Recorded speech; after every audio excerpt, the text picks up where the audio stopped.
Each codes never die, they just wait for the right table. What would you do if a man tapped out a message no one else could hear, but everyone remembered? Let us know in the comment section below.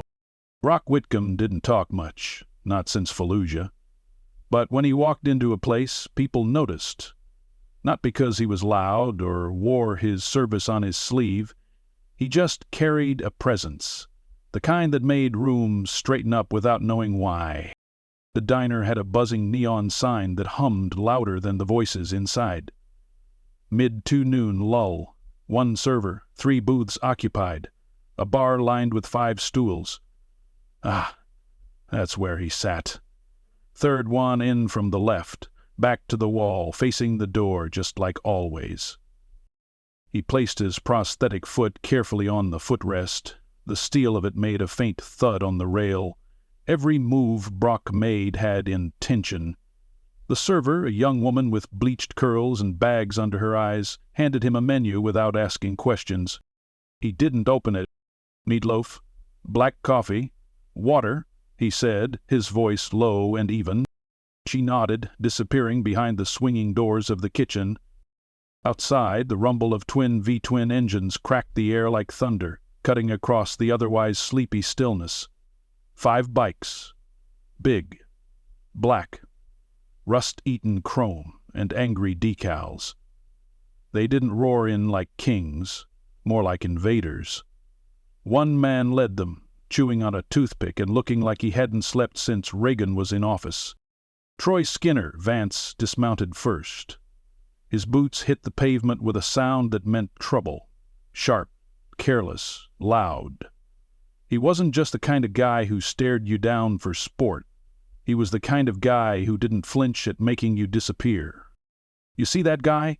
he muttered, jerking his chin toward the diner window. The others followed his gaze. One of them, a wiry guy with dirty blonde hair and a fresh prison tat, let out a snort. "What's he doing? Just sitting there all alone? What's he? CIA?" Skinner chewed the toothpick and grinned. "Nah. Bet he's just some has-been trying to feel dangerous, with his big old jacket and haunted eyes."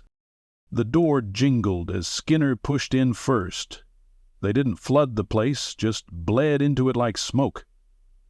Brock didn't look up. He didn't have to. He'd already mirrored the whole room in the chrome napkin dispenser beside him.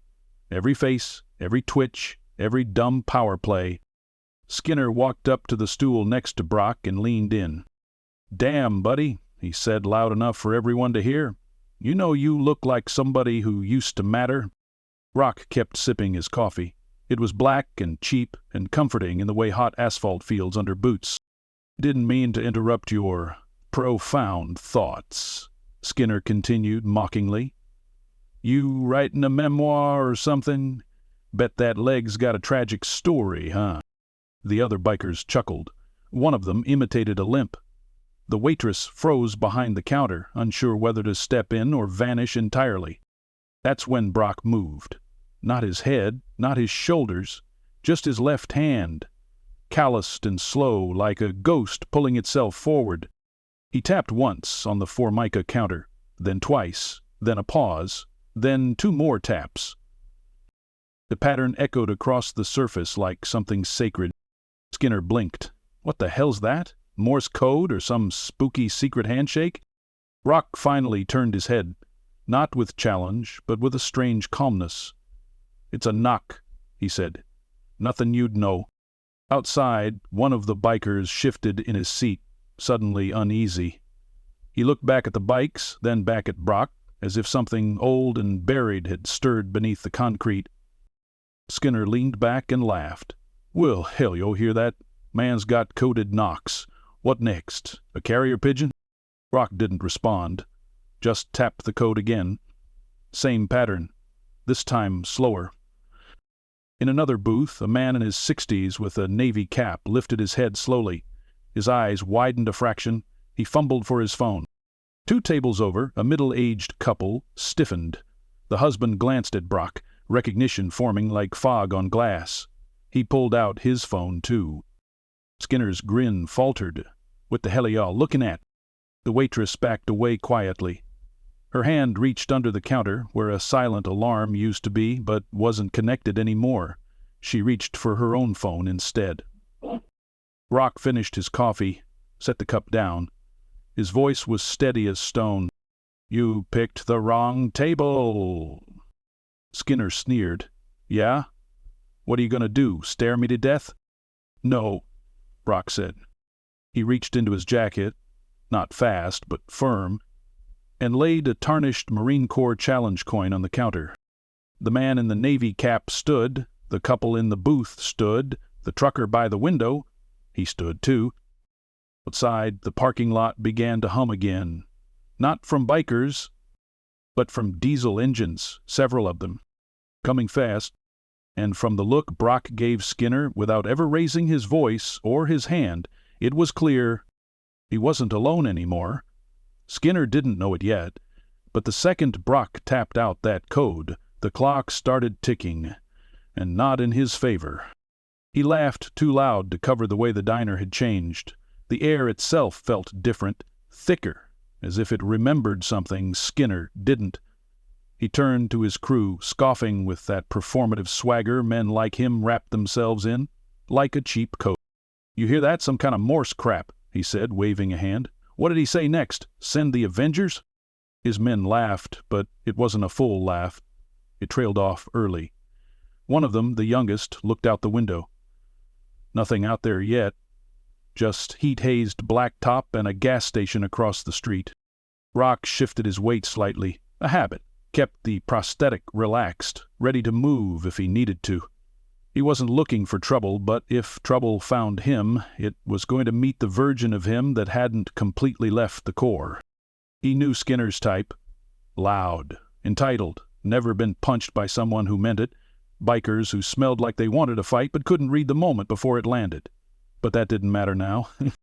Across the room, an older man with a Vietnam vet hat nodded toward Brock. Just once. He didn't stand. He didn't speak. Just a nod that said message received. Brock gave the faintest nod back. The waitress returned and set a plate of meatloaf in front of him. Her hand trembled as she placed the silverware, her eyes flicking between the bikers and the Marine who hadn't blinked once since they entered. "You okay?" she whispered, barely audible. Brock didn't answer with words. He just tapped once more. 2 quick raps, a pause, 2 again. It was nothing to her. It was everything to someone else. In Ohio, Rico Morales' phone buzzed on the workbench in her garage. She was replacing brake pads on an old Dodge Charger, forearms smudged with grease and her hair pulled into a bandana. She wiped her hands, saw the name, and immediately straightened up. The text was short. "Location pinged, code gray, diner, confirm. Status. No pleasantries, no fluff." She didn't need any. She looked up at Eric Dean, who was refilling the vending machine by the garage door. "Pack it up," she said. He tapped. Eric didn't ask who. He just nodded and pulled his vest off the chair, already moving. Back at the diner, Skinner leaned his elbow on the counter beside Brock. "You keep knocking like that, someone's going to think you're summoning ghosts." Brock finally turned to look him in the eye. His voice was low, but it hit like a steel cable under tension. "You ever hear of Lima Company?" Skinner blinked. "What?" "Thought not," Brock said. He cut his meatloaf with surgical calm. His hand didn't shake. His jaw didn't clench. He was the eye of the storm, and he had just given nature permission to rotate. "Okay, enough of this cryptic crap," Skinner said, his mood shifting. He was still grinning, but there was unease creeping up his spine. He could feel the mood in the room sliding out of his control. That terrified him more than he'd admit. "Let me guess," he said, louder. "You think a couple old war buddies gonna come wheeling in to save the day?" Brock didn't smile, but something cold flickered in his eyes. "They don't wheel in, Skinner. They roll deep and loud. And they're already moving." That's when the first one walked in. He wasn't in uniform, just jeans, boots, and a battered varsity jacket with a faded Semper Fi patch on the shoulder.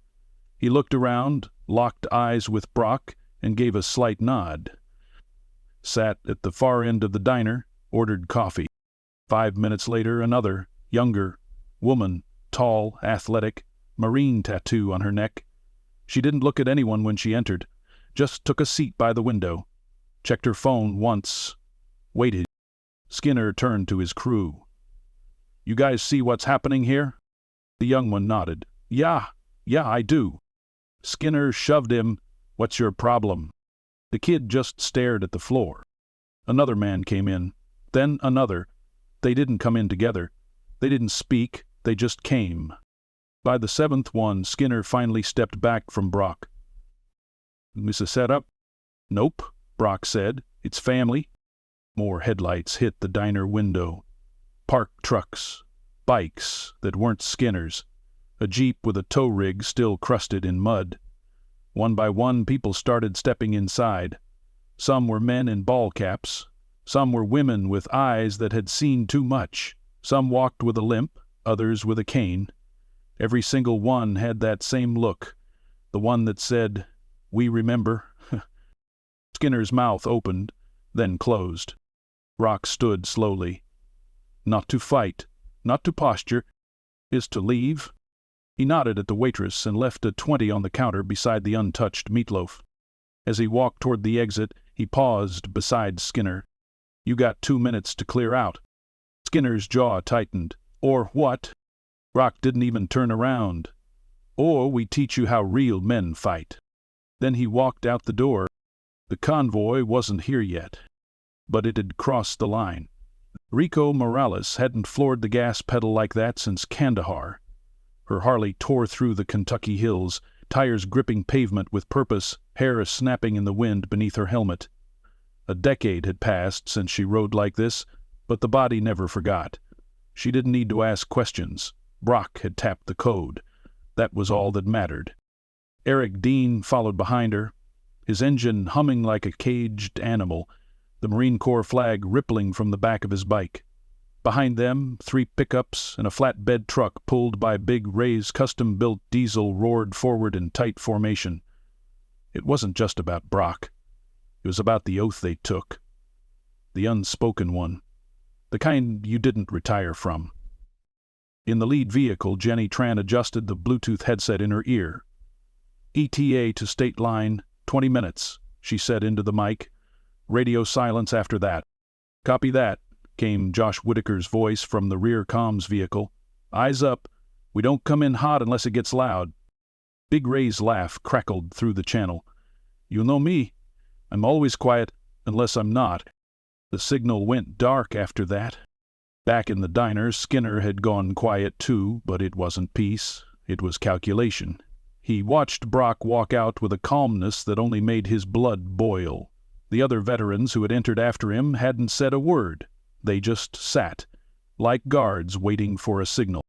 He stepped toward the front window and saw them. The trucks, the bikes, not flashy, not loud, but unmistakably organized. "Boys," he said, his voice low and cold.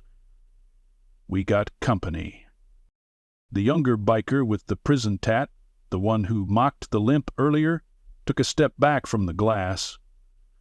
They're vets too, ain't they?" Skinner's jaw clenched. "So what?" The others didn't answer, because they knew. These weren't your average bar brawlers or barbecuers waving flags on weekends. These were real, hardened, connected by something deeper than Skinner's brand of brotherhood. Brock stood outside near his truck, hands in his pockets, looking out at the horizon like he could already see the future pulling in behind the tree line. He didn't even glance back when the first truck rumbled into the lot. Big Ray was the first to step out. 6'4", arms like tree trunks, the kind of guy who once carried 3 wounded Marines out of a kill zone with 1 rifle and no backup. His face was calm, but his presence cracked the tension in the air. "Rock," he said simply. Brock nodded once. "Glad you made it." Behind Ray, Rico slid off her bike, pulled off her helmet, and gave Brock a look only Marines could give each other after blood had been spilled and debts paid in silence. "You tap a code, we ride," she said. Inside the diner, the waitress was shaking. She didn't understand what was happening, but she knew enough to stay quiet. The old man with the Vietnam hat leaned toward her and whispered, "You're watching something real. Just stay behind the counter, sweetheart." Skinner's hand twitched near his belt. "You think I care who these clowns are?" he growled. "Maybe not," said a voice behind him. It was the young Marine woman with the tattoo. She stood now, shoulders squared. "But I think you're starting to understand what you walked into." "You want me to be scared?" Skinner snapped. "No," she said. "We want you to be gone." Brock walked back into the diner, this time flanked by Rico and Big Ray. They didn't speak right away. They didn't need to. Their silence filled the room louder than Skinner's voice ever had. One of the bikers, an older guy with a crooked nose, grabbed Skinner's shoulder. "We should go, man. This ain't it." Skinner jerked away. "No one tells me when to leave. I say when it's done." Brock finally stepped forward, eyes like flint, voice quiet. "You disrespected a Marine. You mocked injuries you don't understand. You walked into a place where people remember more than you've lived." Skinner barked a laugh. "You think a bunch of old war stories scare me?" Brock tilted his head. "No," he said, "but legacy should."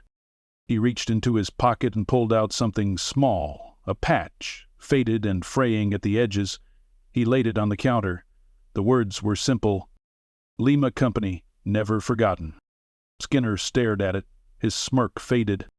"Two of the names on that patch," Brock said, "aren't here because they covered the exit during a bad pullout in Ramadi. You think I'm walking away from that just because you had a loud bike and a bad attitude?" By now, the other customers had stood. Every single one. Even the trucker by the window. Even the Vietnam vet. Even the man with the cane. The entire diner was aligned with Brock. Skinner looked around. For the first time in years, the fear that bloomed inside him wasn't from getting caught. It was from realizing, deeply, that he was out of his depth. "You come in here with your gang thinking you own this place?" Rico said, stepping forward, her boots hitting the linoleum like a metronome. "But out here, we don't forget who earned respect." One more truck pulled into the lot. This one had a flagpole mounted on the back, flying the American flag alongside the Marine Corps standard. Skinner saw it from the window. Something in him broke. Just a crack, but enough to finally make him step back. "Let's go," he said. His voice tried to sound firm, but it was hollow now. None of his crew argued. Not this time. As they exited, Brock didn't move. He just stood there, steady, the quiet center of gravity that made everyone else orbit around him. And when the last biker left the building, silence held the room like a collective breath finally released. Outside, the engines roared, but they weren't threatening anymore. They were retreating. The last of Skinner's convoy disappeared into the southern tree line, their exhaust fumes already fading into the spring air. The noise dwindled to a memory, a shadow that no longer cast fear over the small roadside diner. Inside, the silence was a different kind now. No longer tense, no longer waiting. It felt like something sacred had just occurred, though no one quite had the words for it. Brock exhaled slowly and reached for the coffee cup he'd left behind. It had gone cold, but he sipped it anyway. Some things just tasted better after a win. Rico leaned against the counter, arms folded, her eyes tracking the windows like she used to track rooftops overseas. "I thought we were done with stuff like this," she said. Brock's lips lifted slightly, a near smile. "Stuff like this doesn't end. It just changes shape." Behind the counter, the waitress, Kara, Brock had finally asked her name, set down a fresh pot. Her hands no longer trembled. I've never seen anything like that," she said. "You didn't raise your voice. You didn't even stand up until the end." Brock looked up at her. "You don't have to shout when people remember what you've already done." Big Ray let out a low whistle as he adjusted the flagpole on the back of his truck outside. "I thought we were just swinging by to say hello. You didn't tell us it was going to be a whole theater production." Jenny Tran, now seated at a booth with her feet up, shrugged. He tapped the code. That's never meant bring snacks and chat. That means something's going sideways. It means, Rico added, that the Brotherhood's about to get activated. Kara leaned forward, eyes still wide. Was it a real code? What does it mean? Brock looked at her for a long moment, not unkindly. Then he reached into his jacket and pulled out a small folded square of laminated paper. He unfolded it and laid it on the counter. It was old, faded. The creases ran deep, but the text was still clear. Field evac signal chart, Lima Company. Line 7. Tap, tap, pause, tap, tap. Used to signal danger without escalating the situation. Respond with immediate proximity recon. Kara blinked. You had a field signal for diners? Brock finally chuckled, just once. Didn't matter if it was a battlefield or a Waffle House. If someone sent the signal, we came. The door chimed softly again. Not the heavy slam of boots or the stomping of intimidation, just a soft jingle, like it always should have been. This time it was the sheriff.